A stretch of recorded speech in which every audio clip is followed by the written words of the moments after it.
सुबह के नए सिंदूरी किरणों के साथ आज नव वर्ष की शुरुआत हो गई और हम वर्ष 2025 में पहुंच गए। हमारे देश के अन्नदाता किसान भाइयों एवं बंधुओं और साथ ही विश्व के सभी किसान भाइयों एवं बंधुओं को दूरदर्शन परिवार की ओर से, मैं रूपम और कृषि दर्शन परिवार की ओर से आप सभी को नव वर्ष की अनंत शुभकामनाएं। किसान भाइयों, गत वर्ष भी हमने अपने कार्यक्रम के माध्यम से लगातार आप तक पहुंच बनाई और सरकार की जो भी योजनाएं हैं उसे आप तक पहुंचाया। बदलते मौसम के साथ हम कैसे समेकित कृषि प्रणाली को अपनाएं, मौसम के अनुकूल कृषि कैसे करते रहे और साथ ही साथ जलवायु परिवर्तन के इस दौर में हम सभी एक दूसरे के साथ कंधे से कंधे मिलाकर कैसे आगे बढ़े। ऐसे में नए तकनीक, नए उन्नत प्रभेद, नई योजनाएं, नई सूचना और मौसम के अनुकूल कैसे कृषि कार्य को करें, इन तमाम जानकारियों को हमने दूरदर्शन परिवार के माध्यम से, कार्यक्रम कृषि दर्शन के माध्यम से आप तक पहुंचाया और आपका ढेर सारा प्यार, बहुत सारा प्यार हमें मिलता रहा है। आप सभी का गत वर्ष जो हमें प्यार मिला, इसके लिए हम आपका धन्यवाद भी करते हैं और आने वाले वर्ष जो आ चुका है आज, अब इसी तरीके से आप वर्ष 2025 में भी अपने प्यार को दिखलाते और दर्शाते रहे अपने ईमेल्स और लेटर्स के माध्यम से। तो इसके पहले कि हम बहुत सारी बातें करें तो हम आपको हर रोज की भांति लिए चलते हैं सीधे कृषि समाचार की ओर। इस मौसम में दुधारू पशुओं के आवास एवं आहार पर विशेष ध्यान दें किसान। बटेर एवं मुर्गी के अंडों से अचार बनाने की तकनीक की गई विकसित। गेहूं की सामयिक किस्मों से गेहूं की खेती करें, उपज अच्छी होगी। अब खबर विस्तार से। कृषि के क्षेत्र में केंद्र एवं राज्य सरकार की योजनाओं की पहुंच लाभार्थियों तक सुनिश्चित हो, इसके लिए विगत दिनों राजधानी पटना स्थित बामेती में एक कार्यशाला का आयोजन संपन्न हुआ। कार्यशाला में कृषि विभाग से जुड़े अधिकारी, पदाधिकारी मौजूद रहे। मौके पर पशु व मत्स्य संसाधन विभाग की सचिव डॉक्टर एन विजयलक्ष्मी ने अधिकारियों को निर्देश दिया कि कृषि और किसानों के हितों में जो भी योजनाएं बन रही है वे सही तरीके से लाभार्थियों तक पहुंचनी चाहिए। दरअसल योजनाओं की सफलता सिर्फ इसी बात पर निर्भर करती है कि योजना सही समय पर वास्तविक लाभार्थियों तक पहुंचे। केंद्र सरकार एवं राज्य सरकार द्वारा किसानों के हित में कई सारी योजनाएं शुरू की गई है। उन योजनाओं का लाभ उठाकर देश एवं बिहार के किसान न सिर्फ अपनी आय बढ़ा रहे हैं बल्कि पानी बचाने, खेतों में पराली नहीं जलाने, फसल अवशेष प्रबंधन, फसल काटने के बाद अगली फसल से पहले मिट्टी जांच, जैविक खाद से खेती जैसी जरूरी बातों की जानकारी भी उन्हें मिल रही है। वैसे समय समय पर कृषि विभाग या पशु एवं मत्स्य संसाधन विभाग द्वारा योजनाओं की सही लाभार्थियों तक पहुंच सुनिश्चित करने की दिशा में निर्देश निश्चित तौर पर सराहनीय और कल्याणकारी कार्य है। पशुपालक किसान भाइयों, दिन और रात के तापमान में अंतर अभी भी लगातार जारी है। ऐसे मौसम में पशुओं, विशेषकर दुग्धारू पशुओं एवं गाय भैंस के नवजात बच्चों को ज्यादा देखभाल की आवश्यकता पड़ती है। सुबह शाम ठंड से अपने पशुओं को बचाएं, अन्यथा वे अढ़ैया बुखार की चपेट में आ सकते हैं जो आगे चलकर निमोनिया में बदल सकता है। इससे बचने के लिए पशुओं को ठंडी हवा के सीधे संपर्क में बिल्कुल न आने दें। संतुलित आहार के अलावा दुधारू पशुओं के आहार में वसा की मात्रा बढ़ा दें और अभी पशुओं को मल्टीविटामिन भी अवश्य खिलाएं ताकि आपके पशु रहे स्वस्थ और उनके उत्पादन में कोई कमी ना आ पाए। किसान भाइयों के लिए गेहूं की अच्छी फसल लेने से संबंधित एक विशेष सूचना भी है। अच्छी फसल के लिए खरपतवार का प्रबंधन फसल की बुवाई के समय शुरू हो जाता है, इसलिए किसान भाइयों गेहूं की बुवाई में भी खरपतवार नाशी का प्रयोग खरपतवार निकालने से पहले अवश्य करें, निकलने के बाद भी करना चाहिए। पैडी में थिलीन 30% ईसी खरपतवार को निकलने के पहले ही नष्ट कर देता है। गेहूं बुवाई के 72 घंटे के अंदर 1 हेक्टेयर क्षेत्र में 500 से 700 लीटर पानी में 3.5 से 5 लीटर तक का घोल बनाकर खेतों में छिड़काव कर दे। इस विषय पर विशेष जानकारी के लिए आप अपने नजदीकी पौधा संरक्षण केंद्र या कृषि विज्ञान केंद्र से संपर्क कर सकते हैं। फसल कटाई के बाद अगली फसल के लिए खेत को अवशेषों से मुक्त करना किसान भाइयों के लिए एक समस्या होती है। इसके लिए राउंड बेलर कृषि यंत्र बेहद ही उपयोगी कृषि यंत्र है। राउंड बेलर का उपयोग खेत में फसल कटाई के बाद बचे पुआल, भूसे और घास को गोलाकार गांठ बनाने में किया जाता है।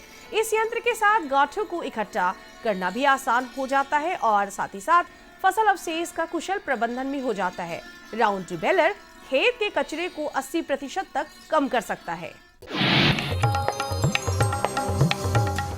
बिहार पशु चिकित्सा एवं विज्ञान महाविद्यालय के पशुधन उत्पाद प्रौद्योगिकी विभाग के द्वारा मुर्गी पालन और अंडे का व्यापार करने वाले किसानों के लिए बटेर एवं मुर्गी के अंडे का अचार बनाने की तकनीक विकसित की गई है। इच्छुक किसान विभाग में जाकर इस तकनीक का प्रशिक्षण प्राप्त कर सकते हैं। खाद्य प्रसंस्करण उद्योग का विस्तार बिहार में भी व्यापक तौर पर हो रहा है। प्रसंस्करण तकनीक के द्वारा मुर्गी और बटेर के अंडों के अचार बनाए जा रहे हैं, जो स्वाद में भी काफी लाजवाब होते हैं। इसके अलावा प्रसंस्करण के द्वारा रंगीन अंडा भी बनाया जा रहा है, जिसका उपयोग सलाद के रूप में भी अब लोग करने लगे हैं। अंडे नहीं देने वाली मुर्गियां या बुजुर्ग मुर्गियों के मांस से मीट बॉल और मांसाहारी निमकी भी अब तैयार होने लगा है। इसे खाने वालों को नया स्वाद मिल रहा है, तो मुर्गी पालकों को बूढ़ी हो चुकी मुर्गियों से भी आमदनी का जरिया मिल रहा है। किसान भाइयों, K307, WR 544, PBW 502, HD 2733, राज 4120 गेहूं की उन्नत किस्में हैं। ये गेहूं की सामयिक किस्में हैं। आप इसे अपनाकर अच्छी उपज ले सकते हैं। अब एक नजर मंडी के ताजा भाव पर। राजधानी पटना की बाजार समिति सब्जी मंडी में आलू और प्याज के भाव उतार चढ़ाव के बाद कुछ इस प्रकार स्थिर बने हुए हैं। नया आलू 3800 रुपए प्रति क्विंटल, नया सफेद आलू 3500 रुपए प्रति क्विंटल, लोकल प्याज 5200 रुपए प्रति क्विंटल। चलते चलते किसान भाइयों, आप देखिए मौसम का पूर्वानुमान। मौसम शुष्क रहेगा। मौसम विभाग से प्राप्त जानकारी के अनुसार राजधानी पटना सहित पूरे प्रदेश में अधिकतम तापमान 25 डिग्री सेल्सियस जबकि न्यूनतम तापमान 11 डिग्री सेल्सियस के आसपास बने रहने की संभावना बताई गई है। आसमान बिल्कुल साफ रहेगा और अच्छी धूप में निकलेगी। 8 से 10 किलोमीटर प्रति घंटे की रफ्तार से हवाएं भी चलेंगी। अब किसान भाइयों को सलाह दी जाती है कि सरसों की फसल में अगर सफेद हरदा रोग लग गया है तो मैंकोजेब 75% घुलनशील चूर्ण का 3 ग्राम प्रति लीटर पानी में घोल बनाकर फसल पर छिड़काव करना बिल्कुल ना भूलें। किसान भाइयों, अभी आप देख रहे थे कृषि जगत में होने वाली हलचलों को खबरें खेती के माध्यम से। नमस्कार और सबसे पहले आपको हार्दिक बधाई, शुभकामनाएं नव वर्ष की। मैं पूनम आप सभी का स्वागत करती हूं आपके अपने पसंदीदा कार्यक्रम कृषि दर्शन में। किसान भाई बहनों, अभी आपने खेती किसानी से जुड़ी खबरों को देखा, खबरें खेती के माध्यम से, जिसमें आपने जाना मंडी भाव, उन्नत प्रभेद और सफलता की नई कहानी और साथ में मौसम संबंधी समाचार। अब वक्त है एक छोटे से विराम का, लेकिन हम फिर हाजिर होंगे ऐसी ही कुछ नई और खास जानकारियों के साथ। तब आप बने रहें हमारे साथ। कभी भी तेज हवा चले तो सिंचाई नहीं करनी है और ज़्यादा पानी नहीं देनी है, हल्की सिंचाई करनी है। केवल जमीन भीग जाए, जमीन में पानी लगने नहीं पाए। हर जोखिम से निकल कर फसल आए, सुरक्षित हो जाए। फसल बीमा से हर किसान अब आत्मनिर्भर हो जाए। अब सूखा पड़े या बाढ़ आ जाए, कोई डर नहीं। अब ओले पड़े या कीट पतंगे फसल खा जाए, कोई फिक्र नहीं। अब कैसी भी आपदा हमारी फसल पे आ जाए, क्षति होने पर हमारे दावों का उचित भुगतान मिलता है, क्योंकि हमने लिया है प्रधानमंत्री फसल बीमा। बुआई से फसल कटाई तक हर जोखिम का दावा, न्यूनतम प्रीमियम पर अधिकतम भुगतान का वादा। योजना से हर साल जुड़ रहे हैं 5 करोड़ से ज्यादा किसान। अब आपकी है बारी। नजदीकी कृषि कार्यालय, सहकारी समिति, बैंक शाखा, अधिकृत बीमा कंपनी या जन सेवा केंद्र में स्वेच्छा से करा सकते हैं पंजीकरण। फसल बीमा पोर्टल या फसल बीमा ऐप द्वारा भी किया जा सकता है पंजीकरण। प्रधानमंत्री फसल बीमा योजना, आपकी फसलों का संपूर्ण सुरक्षा कवच। कृषि एवं किसान कल्याण मंत्रालय, भारत सरकार। ब्रेक के बाद आप सभी दर्शकों का फिर से एक बार स्वागत है कार्यक्रम कृषि दर्शन में। रबी मौसम में कई फसलों की बुआई हो चुकी है, ऐसे ही एक फसल है गेहूं फसल। अगर शुरू में ही उर्वरक, जल प्रबंधन और साथ ही साथ खरपतवार नियंत्रण कर लिया जाए तो अपनी खेती को और भी उन्नत बनाया जा सकता है। आइए जानते हैं हमारे विशेषज्ञ डॉक्टर शिव प्रसाद सिन्हा से कि कैसे करें खेती में जल प्रबंधन। आज का जो हमारा विषय है वह इसी परिप्रेक्ष्य में है कि गेहूं के फसल में जल प्रबंधन, उर्वरक प्रबंधन एवं खरपतवार नियंत्रण का जो प्रबंधन है उसे हमारे किसान भाई किस तरह से करें। और इस खास विषय पर हमारे साथ बातचीत करने के लिए मौजूद हैं डॉक्टर SP सिन्हा, जो वैज्ञानिक हैं कृषि अनुसंधान संस्थान पटना में।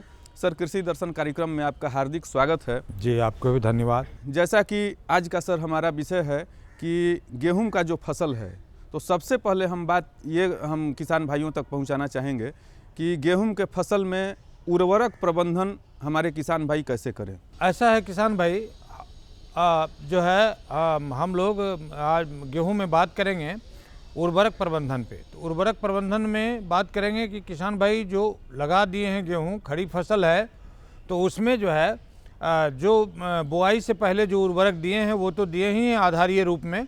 अब जो है खड़ी फसल में हम लोगों को जब पहली सिंचाई करेंगे तो पहली सिंचाई के 3-4 दिन के बाद हम जो है उर्वरक डालेंगे।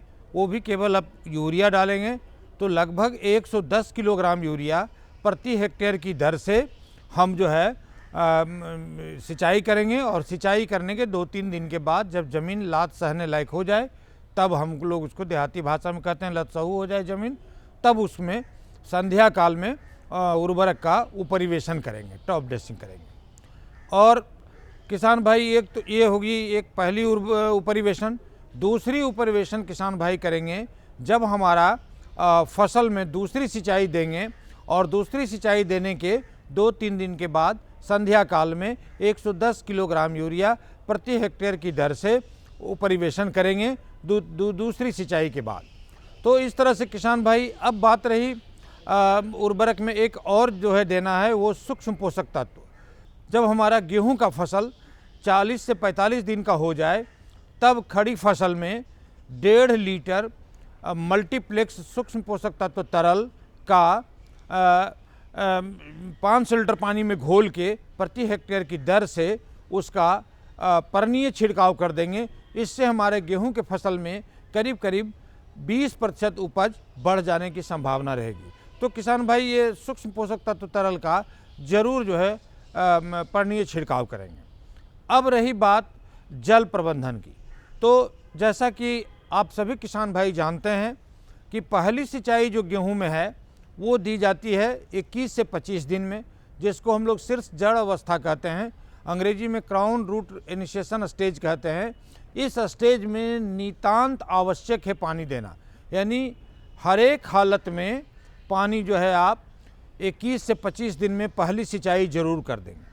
तो जहाँ एक सिंचाई का प्रबंधन है किसान भाई के पास, तो वो 21 से 25 दिन में एक सिंचाई कर देंगे। जहाँ जिस किसान भाइयों का 2 सिंचाई का प्रबंध है, 2 सिंचाई दे सकते हैं, तो पहली सिंचाई 21 से 25 दिन में देंगे और दूसरी सिंचाई उनको 80 से 90 दिन के बीच में देना है। यानी उस समय लगभग 75 से 80 दिन, जिस समय बालियाँ निकलना शुरू होती है, उस समय डालेंगे जहाँ 2 सिंचाई का प्रबंधन है। और जिस किसान भाई के पास 3 सिंचाई का प्रबंधन है, तो पहली सिंचाई 21 से 25 दिन में देंगे, दूसरी सिंचाई वो 50 दिन के आसपास में देंगे, और तीसरी सिंचाई वो 80 दिनों के आसपास में देंगे। जिस किसान भाई के पास 4 सिंचाई का प्रबंध है, तो पहली सिंचाई 21 से 25 दिन में देंगे, दूसरी सिंचाई 40 से 45 दिन में देंगे, तीसरी सिंचाई 65 दिन में देंगे और चौथी सिंचाई 85 दिन से 90 दिन के बीच में देंगे। ध्यान रखेंगे किसान भाई, हमेशा हल्की सिंचाई दें, ज़्यादा सिंचाई देना उचित नहीं है। ज़्यादा पानी देंगे तो हमारा गेहूँ पीला हो जाएगा, तो फिर उसको हरा होने में 15 दिन 20 दिन लग जाएगा, तो वो हमारे लिए उपज में क्षति होगा। हमेशा हल्का सिंचाई दें। सर, जल प्रबंधन के बारे में आपने विस्तार से जानकारी हमारे किसान भाइयों को दी कि गेहूं के फसल में कितने दिनों के अंतराल पे पटवन करना चाहिए। इसी क्रम में एक आपका ये जवाब हम अपने किसान भाइयों तक पहुंचाना चाहेंगे कि जल प्रबंधन में ज़रूरी जो सावधानियां हैं, उन क्या सावधानियां हैं कि उनको अपना करके गेहूं की जो फसल है उसे सुरक्षित रखा जा सकता है। गेहूं में जल प्रबंधन की बात है, एक तो हमारा कि 21 से 25 दिन में पहली सिंचाई ज़रूर करेंगे, जैसा कि मैंने पूर्व में भी कहा। और दूसरी बात कि कभी भी तेज़ हवा चले तो सिंचाई नहीं करनी है और ज़्यादा पानी नहीं देनी है, हल्की सिंचाई करनी है, केवल ज़मीन भीग जाए, ज़मीन में पानी लगने नहीं पाए। अब एक ये रह गया है, अब रह गया है जो हमारा है खरपतवार प्रबंधन। तो खरपतवार नियंत्रण के लिए किसान भाई ध्यान रखेंगे कि 2 तरह का खरपतवार आता है किसान गेहूं के खेत में। एक चौड़ी पत्ती वाली खरपतवार आती है, एक पतली पत्ती वाली। यदि चौड़ी पत्ती वाली खरपतवार आती है, जैसे बथुआ वगैरह हुआ, भांग वगैरह हुआ, ये सब यदि आता है तो हम किसान भाई एक मेट सल्फुरान मिथाइल नाम का एक दवा है, जिसका 20 ग्राम दवाई 500 लीटर पानी में घोल के प्रति हेक्टेयर के दर से बुआई के 21 से 25 दिन के भीतर या 35 दिन के भीतर, मिनिमम वो 25 से 35 दिन के भीतर यदि डाल देते हैं तो जितनी भी चौड़ी पत्ती वाली खरपतवार है वो मर जाती है। कभी कभी होता है कि पतली पत्ती वाला ज़्यादा हो जाता है, जैसे मोथा हुआ, दूब हुआ और आपका गेहूँ घास हुआ। यदि ये आ जाता है तो एक दवा है क्लोडिनाफॉप प्रोपार्जिल। ये क्लोडिनाफॉप प्रोपार्जिल 15% की करके आती है बाज़ार में। इसका क्या करना है, 400 ग्राम 600 लीटर पानी में घोलेंगे और 1 हेक्टेयर में डाल देंगे 21 से आपको 35 दिन में। और कभी कभी ऐसा होता है कि दोनों खरपतवार आ जाता है, चौड़ी पत्ती भी और पतली पत्ती भी।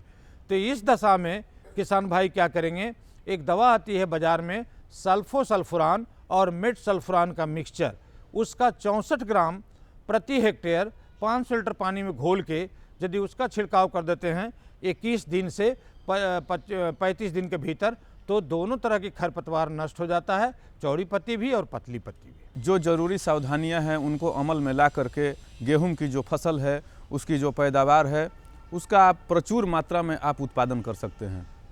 और किसान भाइयों, उम्मीद है कि आप इस सलाह से ज़रूरी जो सावधानियां हैं उनको अपना करके बहुत ही बढ़िया लाभ आप कमाएंगे।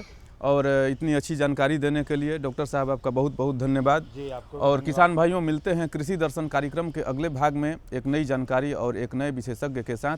तब तक हमें और हमारी पूरी टीम को दीजिए इजाज़त। नमस्कार।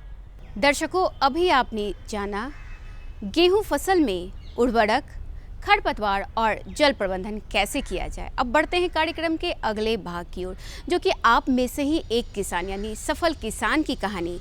जी हाँ, आज हम आपको मिलवाने जा रहे हैं एक ऐसे किसान संगीता शेखर और शशि शेखर से, जो कि जैविक खेती करके कई लोगों के लिए प्रेरणा बने हैं। तो आइए देखते हैं कि जैविक खेती में उन्होंने सफलता कैसे हासिल की।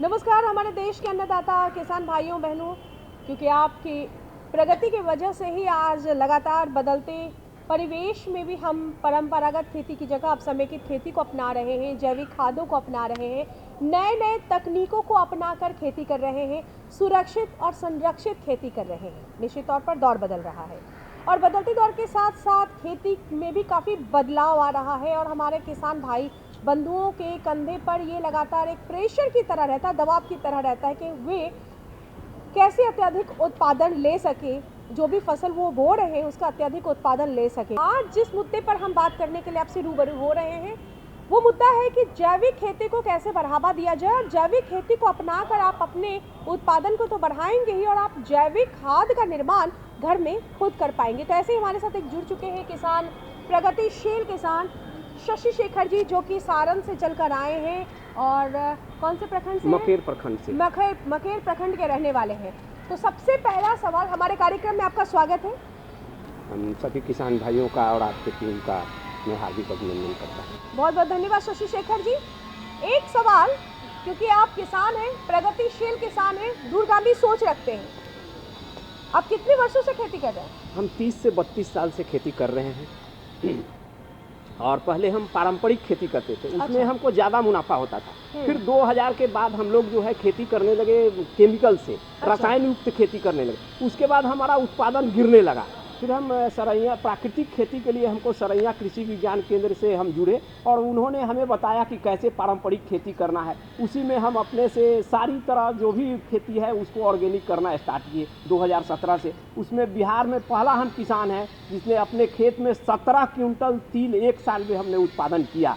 जैविक खेती पर तो हम आपसे बात करेंगे ही, लेकिन आपके 32 साल का जो अपना अनुभव है इससे साफ झलक रहा है कि आप पहले परंपरागत खेती करते थे, फिर आपने रासायनिक खेती को अपनाया, लेकिन आप फिर पुनः प्राकृतिक और रासायनिक रासायनिक खेती को छोड़ते हुए प्राकृतिक और परंपरागत खेती को अपना रहे हैं, जैविक खादों का इस्तेमाल कर रहे हैं। और जैसा कि आपका कहना है कि आपने एक साल में एक फसल में कितना उगाया? और 18 क्विंटल हमने तिल का उत्पादन किया, जो पूरे बिहार में जैविक के उत्पादन करके। कैसे जैविक के उत्पादन को कैसे अपनाया? जैविक को उत्पादन करने के लिए हमने अपना वर्मी कंपोस्ट बनाया और उसी को खाद के रूप में इस्तेमाल किया, उसमें कोई रसायन यूज नहीं किया। तो आप घर में वर्मी कंपोस्ट कैसे तैयार करते हैं? घर में हम वर्मी कंपोस्ट ऐसे, मेरे यहाँ जानवर है, हम अपने बेड में नहीं, वर्मी पीट में नहीं बना करके हम जनरली प्लास्टिक पर बना करके और उससे हम बनाना स्टार्ट किए। और हमने अपने से जो है कि ऑस्ट्रेलियन केचुआ से वर्मी कंपोस्ट नहीं बना करके हम इंडियन केचुआ से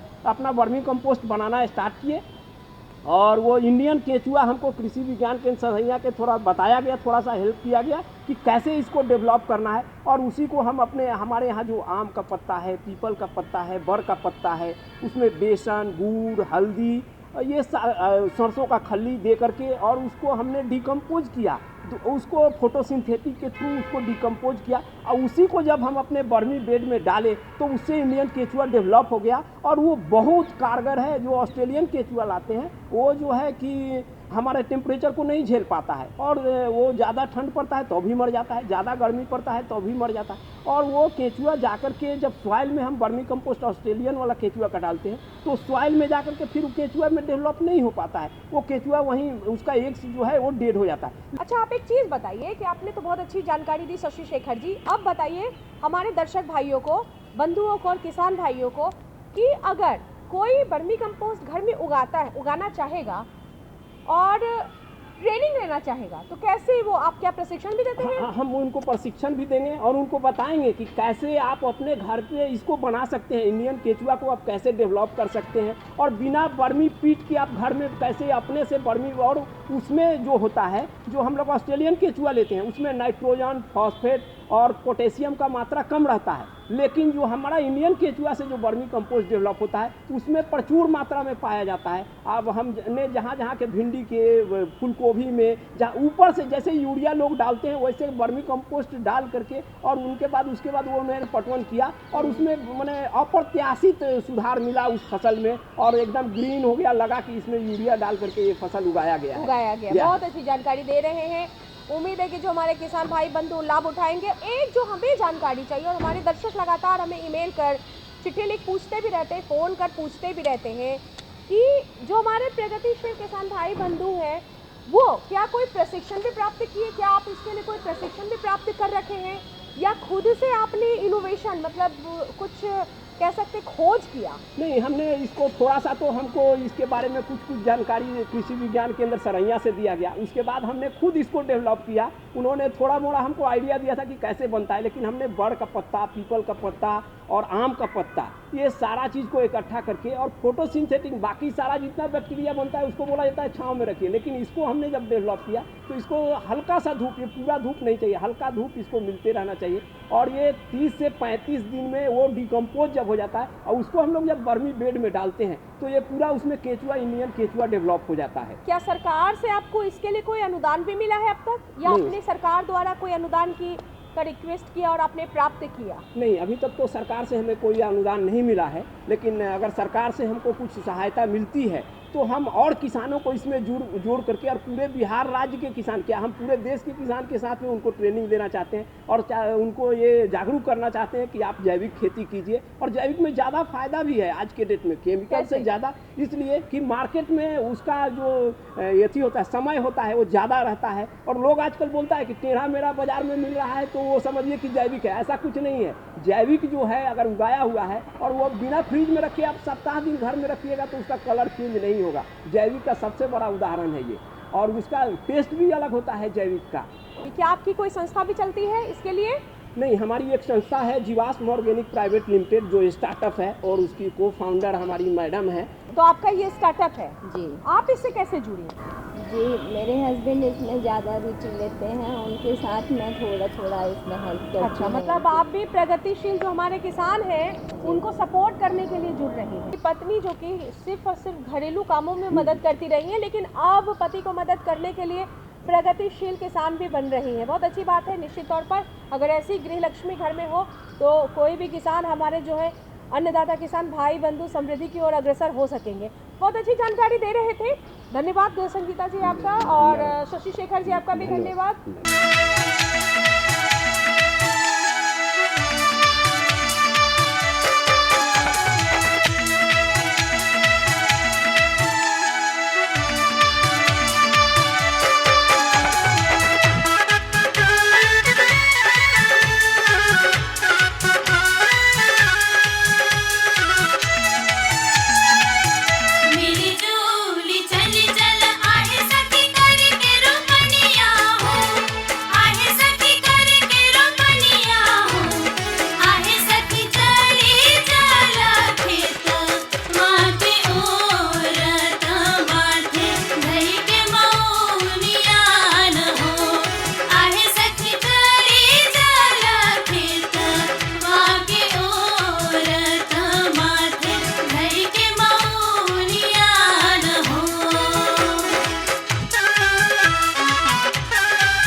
तो अन्नदाता किसान भाइयों एवं बंधु, अभी आप देख रहे थे देश का सबसे लोकप्रिय कार्यक्रम कृषि दर्शन।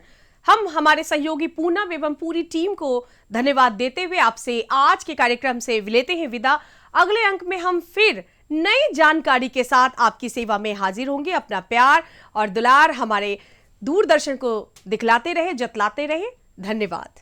हमारा पता है कृषि दर्शन, कमरा नंबर 203, द्वारा केंद्र निदेशक, दूरदर्शन केंद्र पटना, फ्रेजर रोड, पटना। हमारा ईमेल एड्रेस है director@ddkpatna@gmail.com और kddkpatna@gmail.com।